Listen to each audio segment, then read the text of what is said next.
Et merci de rester avec nous pour la seconde partie de notre forum. Nous recevons cette fois-ci Madame Awanana Daboya. Elle est la présidente du Haut Commissariat à la réconciliation et au renforcement de l'unité nationale du Togo, le HCROUN. Madame Awanana, bonjour. Bonjour. C'est encore un grand honneur de vous avoir avec nous pour parler de réconciliation au Togo, mais surtout des cérémonies culturelles de purification nationale organisées dans le cadre du processus Vérité, Justice et Réconciliation au Togo. Oui, l'honneur est au HCROUN, mais surtout qui rend grâce à Dieu, petitement mais sûrement évolue dans sa mission de mise en œuvre des recommandations. Et vous avez l'air totalement purifié.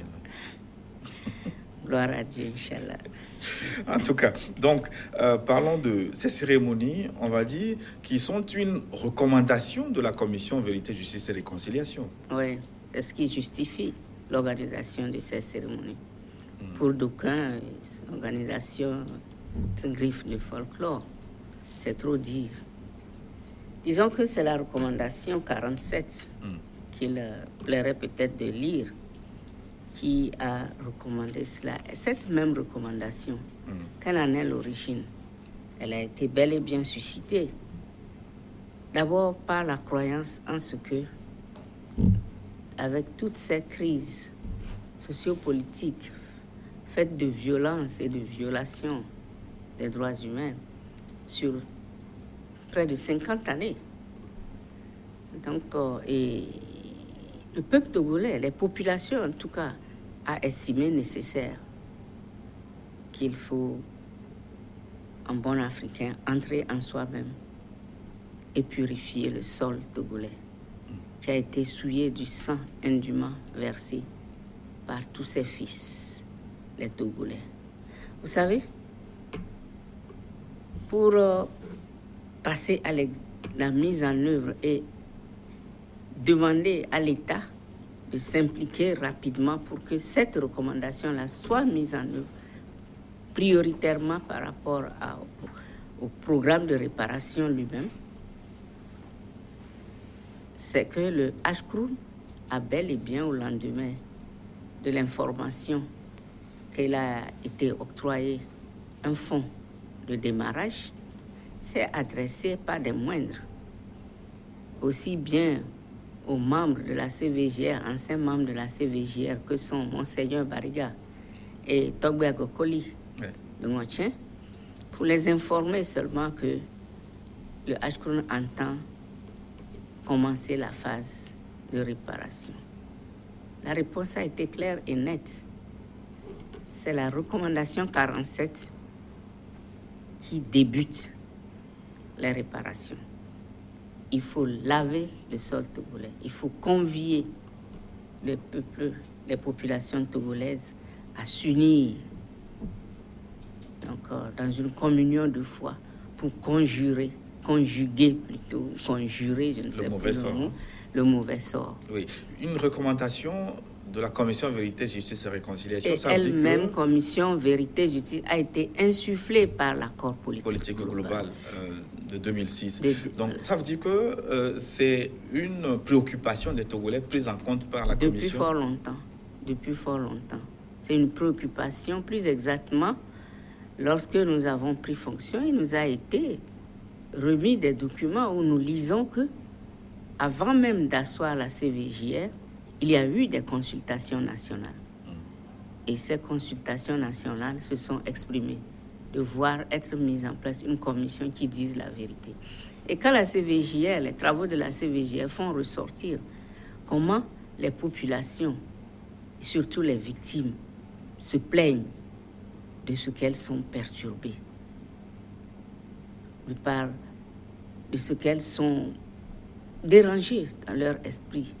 On nous parle d'âmes errantes, ou on nous parle d'apaisement des victimes vivantes. Nous sommes des Africains. Ne nous voilons pas la face. Ça veut dire, nous sommes des Africains. Nous sommes des Africains, ça veut dire que lorsque des mots se passent, on entre en soi-même et on va interroger les mânes des ancêtres, ou du moins on fait des cérémonies pour offrande aux mânes des ancêtres afin qu'ils ils contribuent tous à apaiser les âmes. Mais désormais, nous sommes majoritairement chrétiens. Nous sommes même laïcs. Mais est-ce que... Nous sommes même laïcs. Nous sommes dans un état laïque. Et c'est pour ça, cette recommandation, si vous la lisez bien, n'a pas fermé les portes, n'a pas été exhaustive. Elle a demandé que toutes les confessions religieuses... Oui, toutes les obédiences officiellement et même reconnues. Toutes les obédiences. Ça veut dire même ceux qui ne croient pas en Dieu. Ouais, c'est une obédience. Ceux qui nous parlent aujourd'hui de ce qu'ils sont des libres penseurs, on dit de conjuguer leurs énergies. C'est-à-dire même en posant un acte, en ayant une réflexion favorable, en adressant des mots de gentillesse envers les victimes. Tout cela, c'est des actes. Conjuguer les énergies pour apaiser les cœurs. Mais quand on a parlé de cérémonies de purification, certains ont pensé que ça devait être des cérémonies individuelles pour les victimes. Est-ce que mettre toutes les victimes dans le même sac, on a parlé des victimes de 60 jusqu'à ce jour, hein. Il y en a de 58, de 58 et même au-delà de 2005. Oui, c'est de toutes les catégories, de tous les acabits, mais les mettre ensemble pour une seule cérémonie, est-ce que ça peut donner ce qu'on souhaite? Est-ce qu'on peut dire qui est victime au Togo et qui ne l'est pas? J'ai l'habitude de dire, lorsque je vous rencontre, vous, journalistes, que nous sommes tous des victimes, nous sommes tous des présumés auteurs. On s'est fait trop de mal. Le fait de ne pas nous tolérer, le fait de... Oui, bien sûr, je suis d'accord avec vous que c'est à des degrés divers. Mais le fait que des voisins sont arrivés à devenir des ennemis, simplement pour des joutes électorales. Aller mettre un simple bulletin dans les urnes, ça suffit pour qu'on sorte des machettes où on s'invective, même en parole. On s'est offensé. Mais ce n'est pas un simple geste, hein. Vous oui, savez de quoi vous parlez. C'est ce que je dis. Ce n'est pas aussi simple Donc, que ça. Donc, on s'est fait trop de mal. On ne se parle pas. On ne se dit pas la vérité. On se méfie les uns des autres. Parce que moi, je viens de l'Est, parce que moi, je viens du Sud, parce que je viens du Nord. Quand est-ce qu'on va construire cette nation? Eh bien vrai, on dit que les populations togolaises sont un peuple de fuyards. Mais ce n'est pas pour autant. Fuyard ou pas fuyard, le colon, lui, il est venu faire ce qu'il veut. Il est reparti. Nous disons que nous sommes indépendants. Nous avons mis l'accent sur l'indépendance politique. On sait ce que ça nous a traîné. On a mis l'accent sur l'indépendance économique. Et pendant ce temps, dès qu'on parle d'élection, c'est fini. On ne se reconnaît plus, frères et sœurs, mari et femme, filles et parents. C'est triste. Mais la commission, la CVIR, a identifié les causes de ce problème en disant d'organiser désormais les élections de façon transparente, à ce que toutes les règles, tous les standards internationaux soient reconnus. Oui. Mais pour revenir à notre cérémonie de purification, vous disiez tantôt que nous sommes dans un État laïque. Est-ce que ça ne pose pas problème dans un État laïque que l'État organise une cérémonie de purification? C'est pour ça qu'on n'a pas donné priorité ni ciblé une confession donnée. Et c'est ce que je vous disais tout à l'heure. Chacun dans son coin. Que l'État, en organisant cela, a estimé nécessaire que pendant une semaine, on puisse tous... Voyez-vous, effet de masse, effet de foule, effet de communauté. Vous savez, pour comment vous appelez ça, le vendredi saint, pour les chemins de croix, vous voyez comment les populations sont sorties. Tout le monde. Pourtant, et tous les vendredis, comment les musulmans vont? C'est tout ce que l'État demande. Qu'on observe au moins pendant cette semaine-là assez de ferveur, assez de prières, assez de sacrifices et même d'offrandes. Mais vous avez retenu certaines obédiences précises, notamment les religions traditionnelles, les musulmans et les chrétiens. Au moins 5 catégories. Oui. 5 catégories. Est-ce que ça couvre toutes les obédiences? C'est ce que nous disons. Au moment des préparatifs, on a invité tout le monde. Et je crois qu'au niveau national, c'est 5 catégories d'obédience, du moins de confession, je veux dire. 5 catégories de confession sont, comme dit le texte, légitimement concernées, retenues. Donc, il y a bien sûr les religions chrétiennes qui sont à la fois d'un côté catholicisme, protestantisme et toutes les assemblées de Dieu et autres obédiences. Je crois qu'ils appellent ça conseil chrétien. Puis conseil épiscopal pour tout ce qui est les catholiques et l'union musulmane. Et les religions, donc les chefs traditionnels qui couvrent une catégorie, et les prêtres traditionnels que sont les vaudous, communément appelés les religions animistes.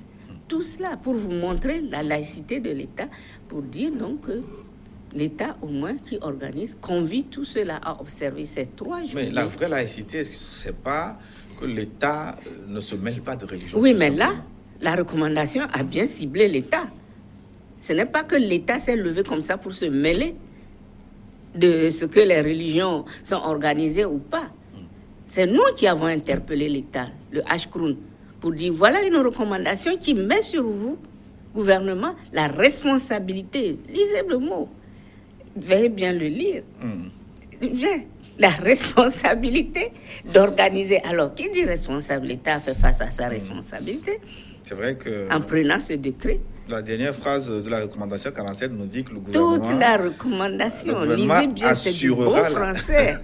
C'est du bon français. C'est peut-être trop long pour nos téléspectateurs. Non, mais justement, il faut avoir le courage de le lire. Mais c'est une seule phrase. Oui, mais la dernière phrase, là, elle est plus expressive. Le gouvernement assurera la responsabilité et la coordination de ces cérémonies. Voilà, ça veut dire donc que si ces cérémonies ne sont pas organisées, l'État sera responsable.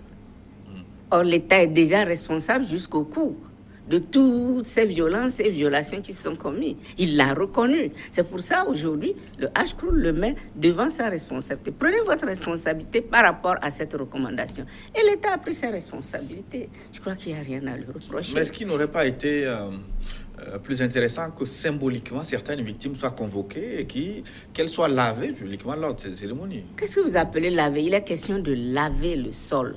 Moi, c'est ce qui m'a été dit.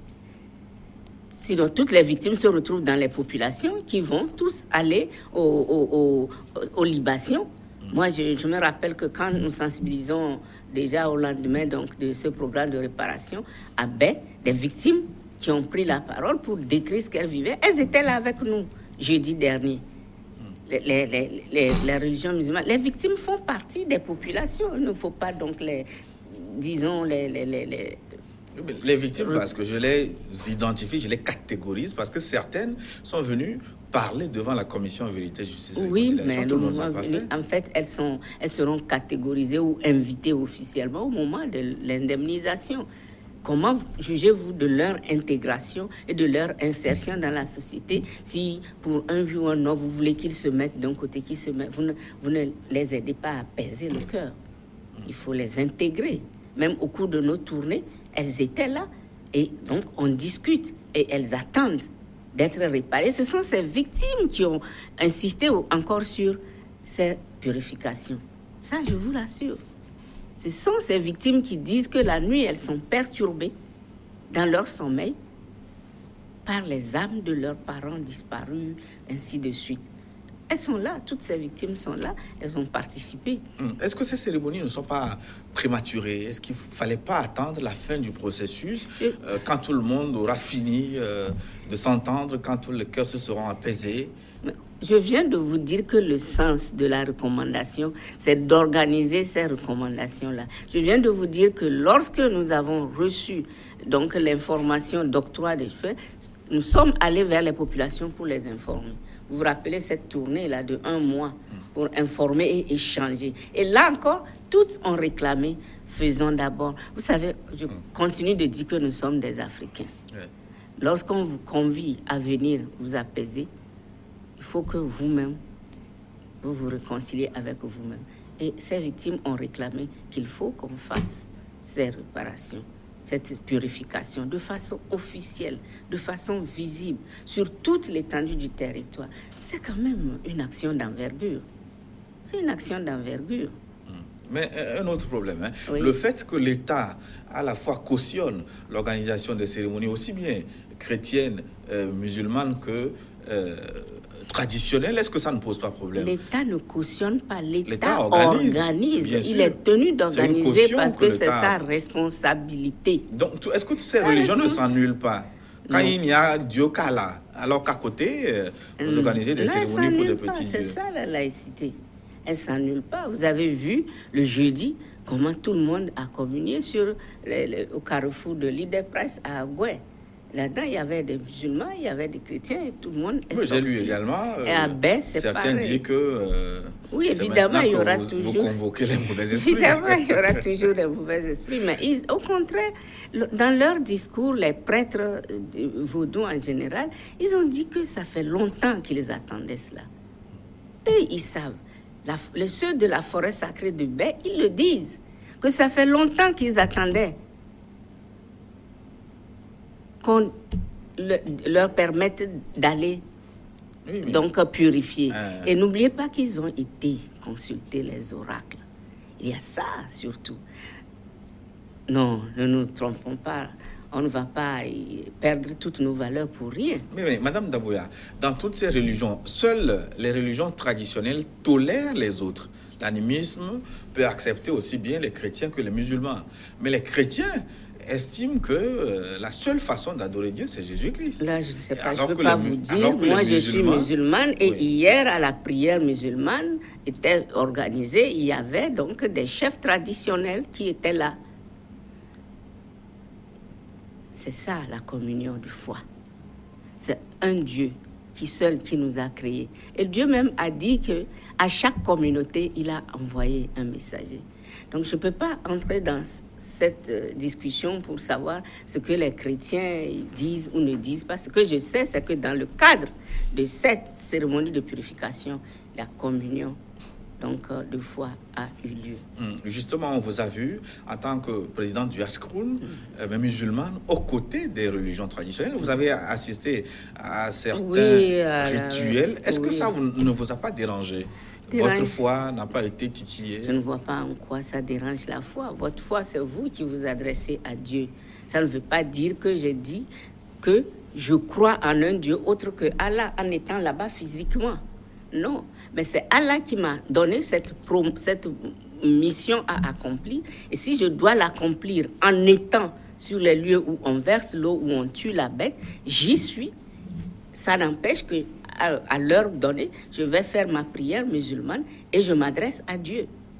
C'est toi qui m'as donné cette responsabilité à assumer, cette mission à gérer. Et c'est cette mission qui m'a conduite là.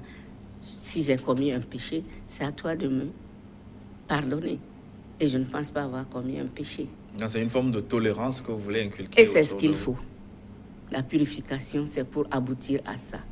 Que les Togolais se tolèrent entre eux, se pardonnent les uns les autres, parce que tout le monde est fautif, tout le monde est victime, tout le monde est auteur présumé. Madame, est-ce que vous comprenez ceux qui se sont d'une manière ou d'une autre désolidarisés de cette cérémonie de purification? Je les comprends tout à fait. N'oubliez pas qu'on est à l'ère de la démocratie. Il fut un temps dans ce pays, on a dit qu'on obligeait tout le monde à regarder dans la même direction, à danser dans le même sens ou à sourire dans le même sens. Et aujourd'hui, nous sommes à l'ère de démocratie où c'est la liberté totale. C'est la liberté totale. Vous n'allez pas me dire, quelqu'un m'a entendu la perche en posant la question, est-ce que j'ai pensé qu'il y a eu adhésion totale? Ça veut dire qu'il faut que je mette un chronogramme pour noter que les 7 millions de Togolais ont tous été jeudi aux cérémonies traditionnelles, vendredi à la prière et demain qu'ils vont aller au culte protestant. Non, c'est une question de vue. Et c'est en même temps leur liberté. Mais je me dis, se désolidariser de ça jusqu'à quand? Est-ce que c'est pas tous ensemble qu'on a voulu la PG? L'accord politique global. Est-ce que c'est pas tous ensemble que la CVJR a œuvré et sorti des recommandations que tout un chacun en réclame? Maintenant, c'est une seule de ces recommandations que le Ashkroun est chargé de mettre en œuvre et les gens s'en désolidarisent. On ne peut pas vouloir une chose et son contraire. Il faut savoir. Moi, je pense se désolidariser de cette recommandation-là, de la mise en œuvre de cette recommandation-là, c'est se voiler la face. C'est même ne pas être togolais, finalement. Autant, vous ne pouvez pas avoir l'adhésion de 7 millions de Togolais, mais est-ce qu'il ne faut pas attendre l'adhésion de la majorité quand même? Parce que quand vous interrogez à partir de quand vous appelez l'adhésion de la majorité, c'est vous qui interrogez. Moi, je n'interroge pas. Moi, j'ai une recommandation que je fais mettre en œuvre. Les gens exécutent. On m'a parlé des éléments filmés depuis 5 ans jusqu'à Lomé. J'ai vu. Ça suffit ou ça ne suffit pas? C'est si on ne veut pas aider ce processus, on va rester dans son coin, à titiller, à trouver des mots qu'il faille et tout ça. Mais je crois que le peuple togolais est maintenant assez mûr et ne veut plus se prêter à ces jeux de mots et qui les divisent, qui les opposent les uns aux autres. Et il faut qu'on avance. Oui, vous dites que vous les comprenez. Qu'est-ce qu'ils vous disent en se mettant en marge de ces recommandations? Qu'est-ce qu'ils vous disent? Moi, personne ne m'a écrit. C'est vous les journalistes qui disent que les gens se désolidarisent. Ouais. Moi, personne ne m'a fait face. Personne ne m'a tendu le micro pour me dire je me désolidarise de ceci et tout ça. Bon, il est dit quelque part qu'on dit que l'organisation de ces cérémonies, c'est du folklore. C'est un point de vue. Oui, mais est-ce que vous avez cherché à comprendre pour les rassurer quand même? Il faut leur donner une réponse, ceux qui pensent que c'est du folklore. Mais c'est ce que je fais maintenant en disant que je n'ai pas besoin de rassurer ceux qui ne veulent pas travailler, ceux qui ne veulent pas avancer. Mais c'est votre rôle de les convaincre. Je n'ai pas besoin de rassurer ceux qui... Convaincre tout le monde, c'est trop dire. Mais n'oubliez pas, je ne suis pas en position de politique. Je suis en position de social. Et donc, la majorité, j'estime que cette recommandation s'adresse, et si elle est mise en œuvre, c'est toute la majorité des populations. Et c'est dans un but d'intérêt général, pas d'intérêt individualiste. Si vous, journalistes, vous pouvez aider à compter sur... Donc, je ne sais plus quel échiquier, combien de gens qui se désolidarisent. Vous avez vu, vos collègues ont tendu des micros aux gens. Oui, il faut apporter une réponse aux reproches qu'ils vous font. Ils vous reprochent de n'avoir pas fait parler les présumés auteurs. Ah, c'est à cela que vous voulez arriver.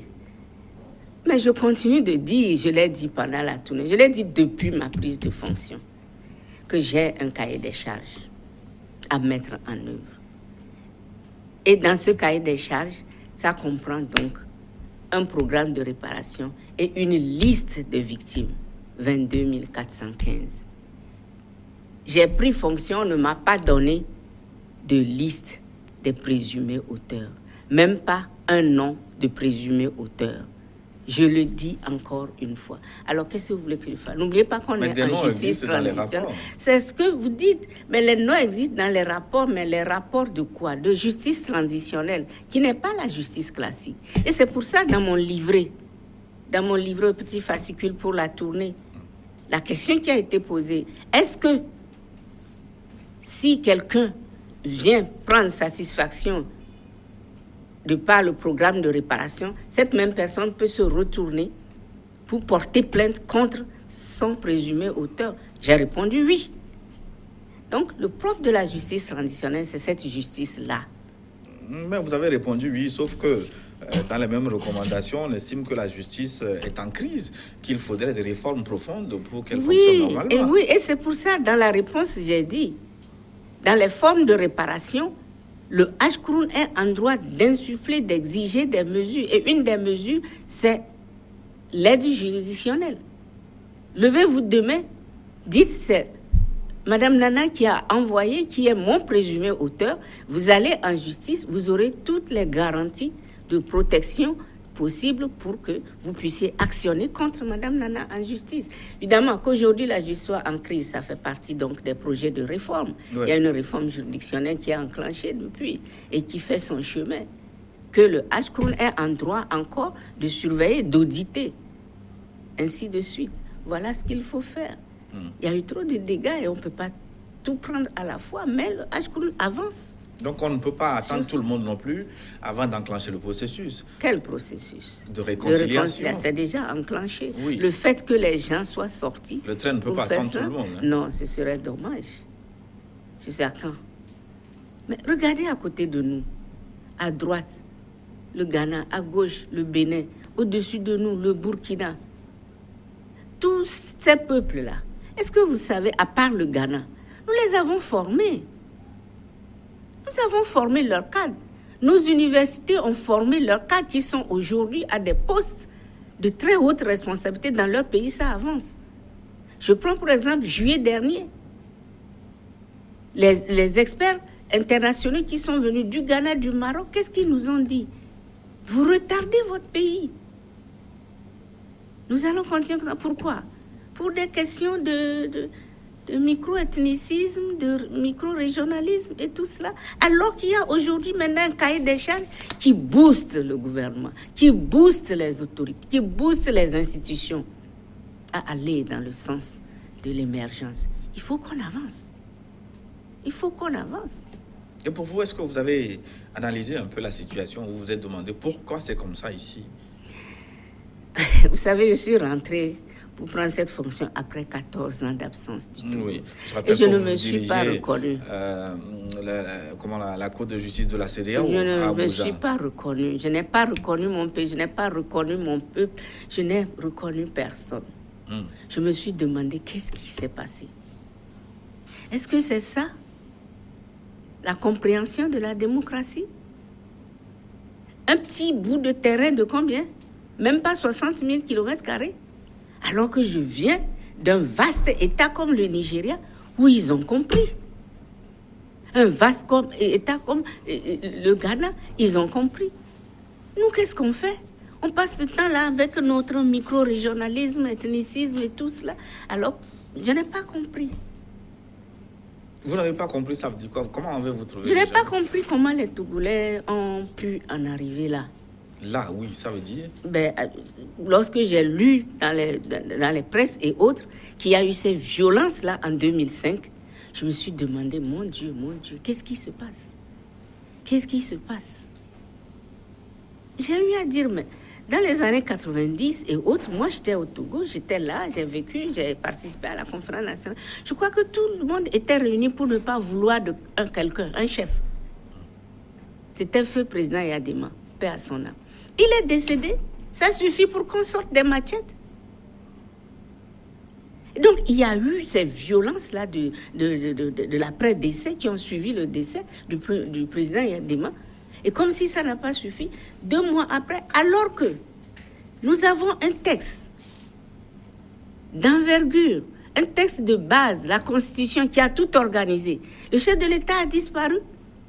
La Constitution a organisé l'intérim jusqu'à organiser les élections. Nous, on passait 2 mois à se macheter et quand les élections sont encore arrivées, c'était pire. Alors qu'est-ce qu'on veut?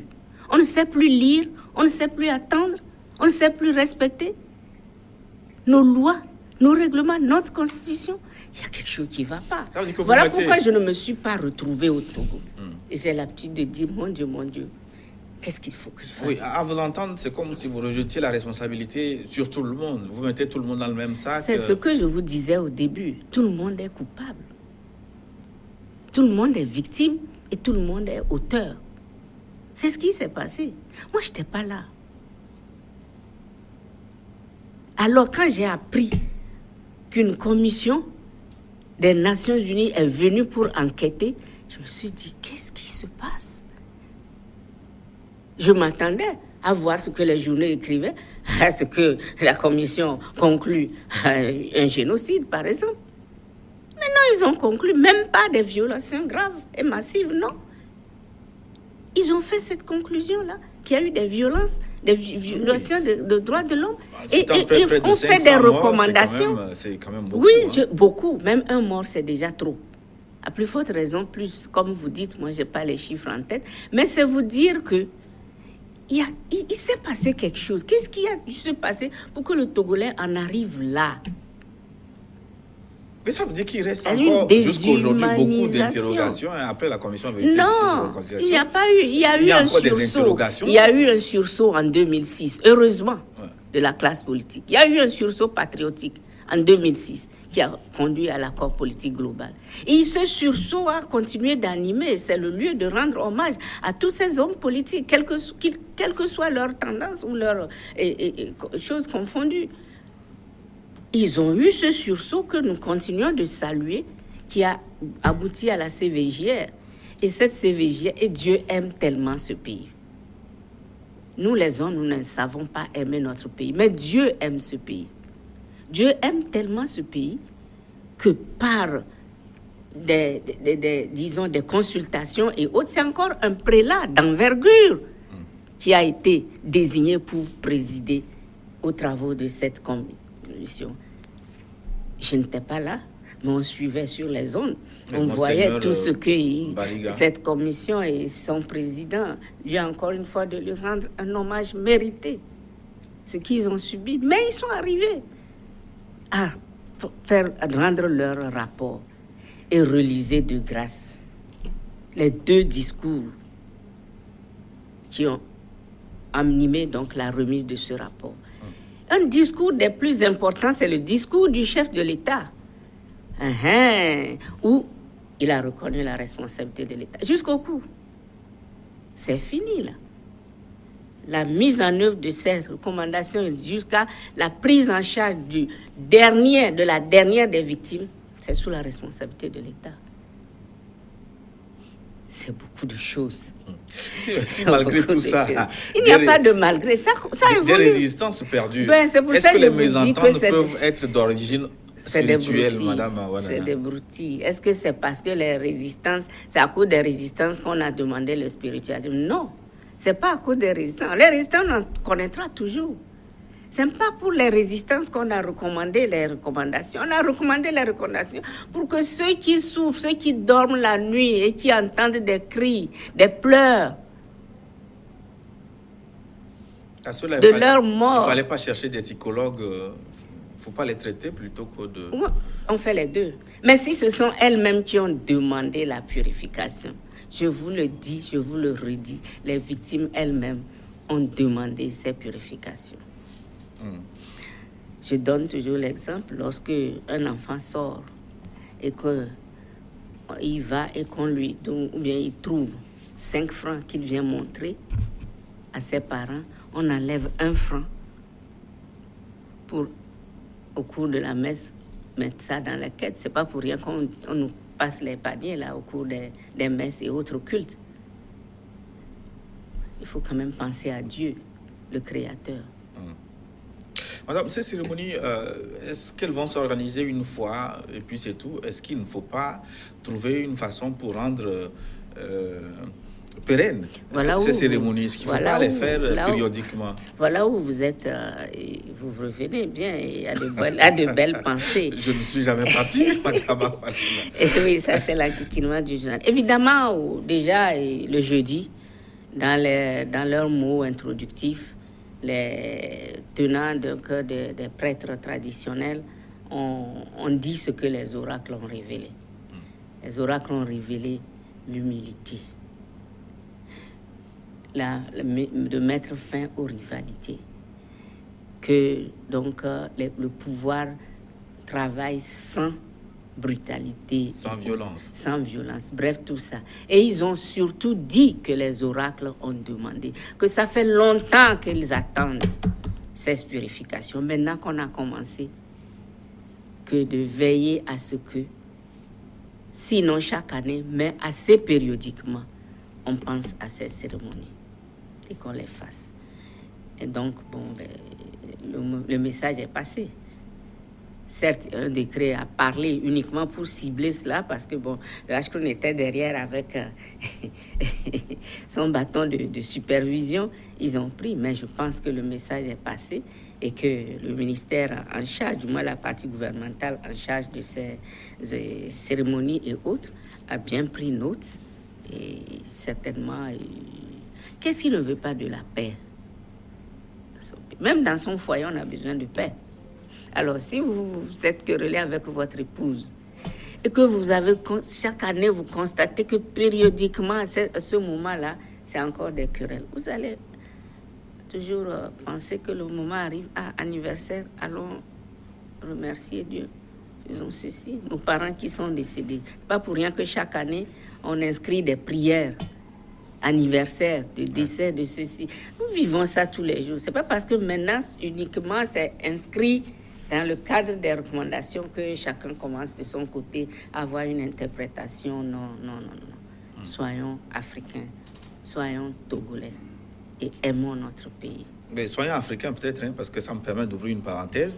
Je lisais une dépêche tout à l'heure où le président sud-africain Jacob Zuma demandait une purification pour le peuple sud-africain parce que beaucoup de sang a coulé de l'autre côté, à Marikana et ailleurs. Et le processus de justice transitionnelle continue. Il demande la même chose. Alors, qu'est-ce que nous inventons qui soit du folklore chez nous? C'est partout pareil. C'est l'Africain. Et de grâce, ne laissez pas une forme de colonisation sous nous détacher de ces valeurs-là. Moi, je dis, bon, purification, c'est peut-être au niveau officiel, comme on l'a fait, que les gens disent. Mais moi, en tant que musulmane, je me purifie 5 fois par jour pour faire face à mes prières. C'est recommandé, ça. Lors de la mission télévisée, vous avez entendu les tenants du christianisme et autres assemblées de Dieu qui ont défini le sens de la purification. La purification, c'est partout. Dieu vous a créé, vous n'allez pas vous mettre devant Dieu, dire que vous le priez. On prie Dieu pourquoi? Pour obtenir quelque chose de lui. Il faut se présenter devant lui en toute pureté. Et en toute humilité, demandez pardon pour ce que vous avez commis, ce que vous savez vous avez peut-être oublié, mais Dieu, lui, n'oublie pas. Il comptabilise. Ouais. Nous tirons vers la fin de cette émission, mais je voudrais qu'on aborde encore 2 problèmes avant qu'on se sépare. L'institutionnalisation de ces purifications, est-ce que ça ne va pas conduire à la déresponsabilisation? Le fait que les hommes disent finalement que, enfin, nous, on est coupables de rien, ce sont les esprits qui vont régler les problèmes. Quels hommes? En fait, cette purification, c'est que chacun entre en soi-même. Et c'est ce que, je ne sais pas si hier vous avez suivi la prière musulmane, le discours du président de l'Union musulmane. Donc, autant victimes comme présumés auteurs vont se retrouver dans cette purification pour chacun faire face à son Dieu, au Dieu unique, lui demander de le purifier, de purifier son cœur, afin qu'il puisse ne plus voir son voisin, son frère en ennemi, mais qu'il le tolère en frère, comme étant tous de la même créature divine. Je sais comment vous me répondrez, mais à voir les choses près et à vous entendre maintenant, ceux qui sont à purifier, est-ce qu'ils ce ne sont pas ceux qui commettent les auteurs, connus ou non? Il ne faut pas les rassembler pour les purifier? Vous les connaissez? Je vous repose la question. C'est nous tous. C'est même vous. À un moment donné, ce que vos presses, vos organes médiatiques ont écrit, vous avez contribué à souiller. Sinon le sol, l'esprit, le cœur de quelqu'un. Vous aussi, vous y avez l'avez offensé. Je vous dis que je n'étais pas là au cours de vos dégâts. Là. Mais vous étiez au Togo jusqu'en 2000. Oui. Mais j'ai été offensée. Qu'est-ce que vous avez fait alors, vous? Moi, j'ai demandé pardon depuis longtemps. Pour avoir fait quoi? Avant d'aller à la Mecque, déjà. Ouais. Avant d'aller sur les lieux saints, j'ai demandé pardon. Je suis allée là-bas, j'ai demandé pardon. Et je continue tous les 5 prières quotidiennes que Dieu me permet de faire. Et au-delà des surrogatoires, toujours à demander pardon. Même pour ce que je ne sais pas avoir fait, mais que Dieu, lui, il sait. Finalement, faut-il inscrire la réconciliation dans le système éducatif? Ça doit être un problème d'éducation aussi. Hein. Si on n'est pas éduqué à pardonner, est-ce qu'on peut pardonner? Beaucoup. Si on n'a pas éduqué, on n'a pas été éduqué. Mais justement, la purification est dans ce sens aussi. Une prise de conscience que la famille togolaise, le foyer togolais se ressaisisse, qu'on prenne nos responsabilités éducationnelles, que les enfants que nous avons aimés et voulus, que Dieu nous a accordés, ce sont des dons de Dieu, qu'on ne les laisse pas se pervertir et encore moins provoquer à l'extérieur, avoir des langages, des déplacés et offenser autrui. C'est tout un travail. C'est pour ça que je vous dis que c'est un tort de dire que certains se désolidarisent. Même si c'est désolidarisé pour n'être pas apparu dans les rues ou à la mosquée ou à une église ou un temple donné, il se purifie et il doit se purifier en faisant face à ses responsabilités familiales, à ses responsabilités citoyennes. La purification, c'est vaste. Oui, alors, réfléchissons, hein, comment on peut organiser cette éducation dans les églises, dans la famille, à l'école. Je crois que... Votre avis sur la question? Je crois que toutes les obédiences le font. Aujourd'hui, il y a une prolifération d'ONG chrétiennes, d'ONG islamiques. Je suis venue découvrir tout ça. Je crois que les gens le font suffisamment. Est-ce qu'ils le font suffisamment? Est-ce qu'ils tiennent le même langage? Est-ce qu'il n'est pas nécessaire que l'État s'organise pour envoyer des leaders d'opinion dans ces obédiences? C'est à eux d'inviter. C'est à eux d'inviter. N'oubliez pas qu'aujourd'hui, tout est politisé. Si l'État se lève de lui-même pour dire qu'il veut avoir droit de regard et tout ça, s'investir dans les couvents et autres pour voir ce qui se dit, automatiquement, vous allez crier encore à quoi? Autoritarisme, hein? Dictature et tout ça. Alors que le peuple africain, je vous le dis, vous pouvez l'inscrire. Ce qu'il nous faut, c'est ça. Mais c'est l'État qui a le rôle régalien. Il le fait. Je crois que si vous regardez le programme d'action ou la feuille de route des ministères concernés, tiens, le 16 juin dernier, déjà, on a fait une réunion à Agora Senghor où les ministères concernés par ces cultes et autres ont laissé entendre quel type de collaboration ils doivent avoir entre eux. Parce que la prolifération aussi des églises et autres n'est pas de nature à aider notre jeunesse aujourd'hui. Et les bruits de nuisances et autres cris donc, sous forme de prières, disons, que j'appelle d'églises parallèles, ne sont pas de nature. Voyez-vous? Donc, l'État prend ses responsabilités dans ce cas-là. Je crois que si vous interrogez chaque département donc, concerné, ils vont vous dire leur programme qu'ils ont à la suite. Mais c'est tous ceux-là qui ont été conviés. Et nous nous réjouissons que demain, nous puissions terminer en toute beauté par ces purifications-là avec les cultes protestants. Madame Awanana, on va conclure avec plaisir cette émission. Vous devez être légèrement contente parce que c'est encore une étape qui vient d'être franchie, l'étape de purification. Vous avancez malgré tout. Pourquoi vous employez le mot légèrement? Parce que le travail n'est pas encore fini. Ah bon, donc là, c'est ça, dans ce sens, oui, nous sommes soulagés. Nous pensons que cette cérémonie de purification, du moins cette phase de purification, cette recommandation a bel et bien été exécutée comme il se doit. Vous imaginez, ce n'est pas tous les jours qu'une institution se lève, interpelle le gouvernement et lui dit, voilà ce qui doit être fait et ça doit être fait dans tel délai. Et ça a exécuté. C'est une grâce. C'est parce que Dieu continue d'aimer ce pays que les Togolais, derrière leurs faux fuyants de, je ne sais plus, opposants ou opposés à tel ou tel, en fait, sont frères. Derrière ça, il faut voir. Regardez bien. Il faut le voir. Il suffit de savoir leur parler. Il suffit de se parler. Bon, les brebis galeuses qui sont là, il faut faire avec. Même en famille, tous les enfants n'ont pas le même caractère. Et c'est là où les chefs de famille, que sont le gouvernement et autres chefs d'institution, doivent comprendre et appeler tout le monde à discuter, à dialoguer. Nous avons encore ça aussi dans notre cahier des charges, inviter les Togolais à dialoguer, un dialogue social périodique. Merci. Madame Awanana Daboya, que la paix d'Allah soit sur vous. Inch'Allah. Amen, amen, amen. Et nous arrivons à la fin de notre forum. Merci de votre aimable attention. Dans un instant, une nouvelle édition du journal sur votre chaîne New World Info.